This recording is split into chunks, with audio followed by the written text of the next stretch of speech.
बचपन भी कमाल का था। खेलते खेलते चाहे छत पर सोए या जमीन पर, आंख हमेशा बिस्तर पर ही खुलती थी।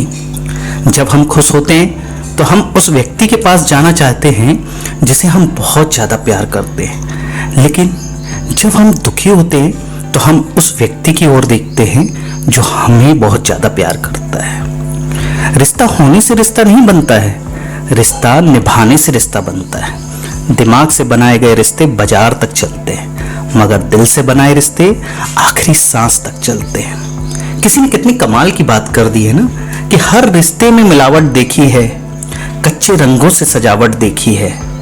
हर रिश्ते में मिलावट देखी है, कच्चे रंगों से सजावट देखी है, लेकिन सालों साल देखा है उस माँ को, उसके चेहरे में अपने बच्चों के लिए ना कभी थकावट देखी है और ना कभी उसकी ममता में मिलावट देखी है। दोस्तों, इन्हीं रिश्तों के रेशमी डोर से सजी है आज की मेरी कहानी, जिसमें अपने माँ बाप का लाडला बेटा जब अपनी कामयाबी पर अपनी माँ को अनपढ़ कह देता है।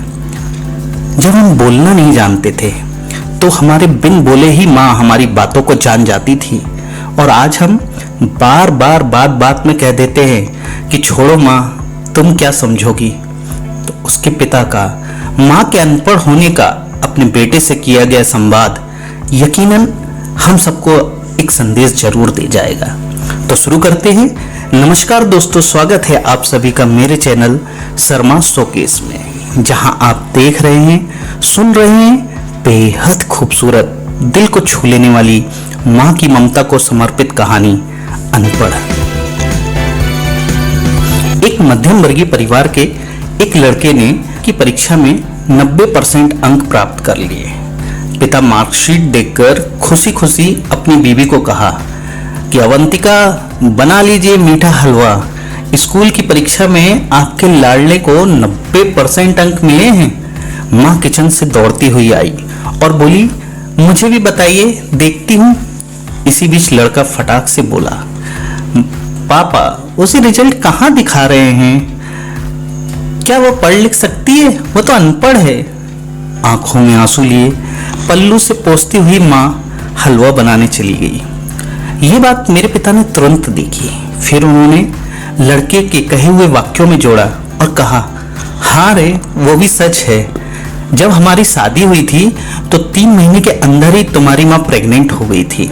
मैंने सोचा शादी के बाद कहीं घूमने नहीं गए, एक दूसरे को ठीक से हम समझे भी नहीं, चलो इस बार अबॉर्शन कराकर आगे चांस लेते हैं। लेकिन तुम्हारी माँ ने जोर देकर कहा, नहीं, बाद में चांस नहीं, घूमना फिरना और आपस में समझना भी नहीं।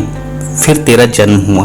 वो अनपढ़ थी ना, जब तू गर्भ में था तो उसे दूध बिल्कुल पसंद नहीं था। उसने आपको स्वस्थ बनाने के लिए हर दिन 9 महीने तक दूध पिया। क्यों? क्योंकि वो अनपढ़ थी ना। तुझे सुबह 7 बजे स्कूल जाना रहता था, इसलिए उसे सुबह 5 बजे उठकर तेरा मनपसंद नाश्ता और डिब्बा बनाती थी। क्यों? क्योंकि वो अनपढ़ थी ना।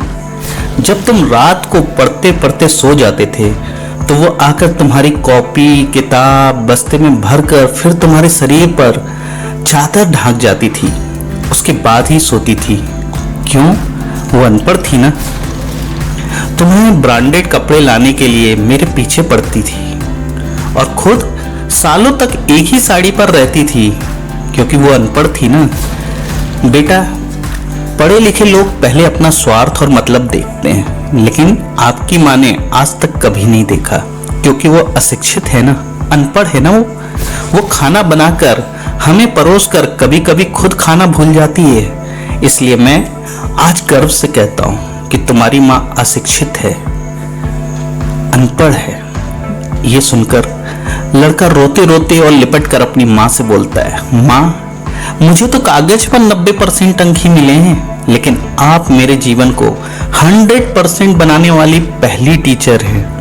माँ, मुझे आज 90% अंक मिले हैं, फिर भी मैं अशिक्षित हूँ, अनपढ़ हूँ, और आपके पास PhD के ऊपर की भी ऊंची डिग्री है, क्योंकि आज मैं अपनी माँ के अंदर छुपे रूप में एक डॉक्टर, एक शिक्षक, एक वकील, एक ड्रेस डिजाइनर, एक बेस्ट कुक, इन सभी के दर्शन कर लिए हैं। दोस्तों, प्रत्येक लड़का लड़की जो अपने माँ बाप का अपमान करते हैं या उन्हें अपमानित करते हैं, छोटे मोटे कारणों के लिए उन पर गुस्सा होते हैं, उन्हें सोचना चाहिए कि उनके लिए क्या क्या कष्ट सहा है उनके माता पिता ने। अपने बच्चों के सपनों को पूरा करने के लिए अपनी बहुत सी ख्वाहिशों का त्याग सिर्फ माँ बाप ही कर सकते हैं। और जाते जाते सिर्फ इतना कहूँगा कि जिस माँ ने तुम्हें 9 महीने अपने पेट में और जिस माँ बाप ने 3 साल हाथ में और जिंदगी भर अपने दिल में जगह दी, उस माँ बाप की हमेशा कद्र करना। अगर कहानी पसंद आए तो चैनल को सब्सक्राइब जरूर करें, लाइक करें, शेयर करें। तब तक हंसते रहें, हंसाते रहें, स्वस्थ रहें, मस्त रहें। मुलाकात होगी अगले वीडियो में। नमस्कार।